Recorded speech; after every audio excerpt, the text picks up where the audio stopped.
moi, je vais bien prendre cette question. Merci pour l'invitation. Écoutez, avant de parler de produits, c'est une question primordiale. Est-ce que épargner, c'est un luxe? Est-ce que c'est quelque chose qui est réservé aux riches? Et là, ma réponse, c'est tout le contraire. Et c'est lorsqu'on fait des formations, par exemple dans le réseau, on essaie de former donc les gens à essayer de vendre des produits, on va dire, d'épargne moderne, et on expliquera quelque part la différence entre les produits classiques et les produits modernes. Et souvent, cette population, une population de directeurs d'agence, une population de chargés de compte, nous dit j'aurais bien aimé épargner, mais il faut que mon salaire augmente.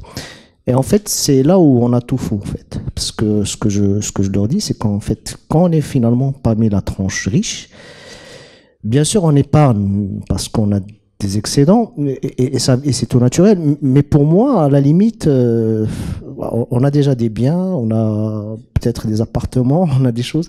Et donc finalement, c'est pas sûr que ça. En fait, l'épargne, c'est vraiment plutôt pour les personnes, on va dire la tranche moyenne plus.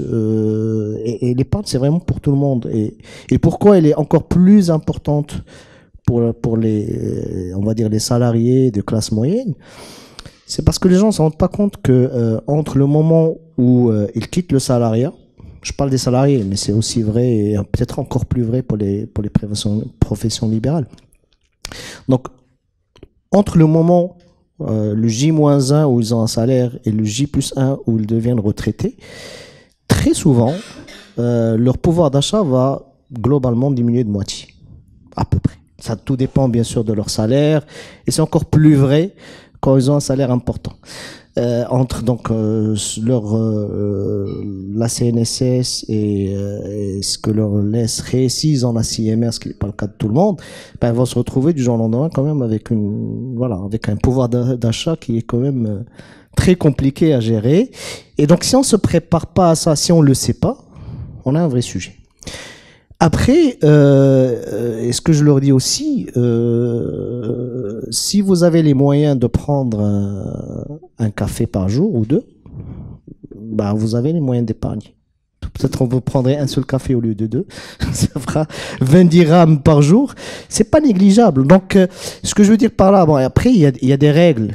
Bien sûr, il faut commencer très tôt, et c'est là où on parle aussi de la culture financière, de l'éducation financière. Donc, il faut vraiment essayer de démarrer très tôt. Mais encore une fois, il n'y a pas d'âge, il faut commencer. Et aujourd'hui, que ce soit, je parle des OPCVM, que ce soit dans l'assurance vie, que ce soit les autres formes d'épargne, on va dire même traditionnelles, on peut épargner quelques centaines de dirhams par mois, et il faut le faire. Il faut le faire parce que c'est une nécessité.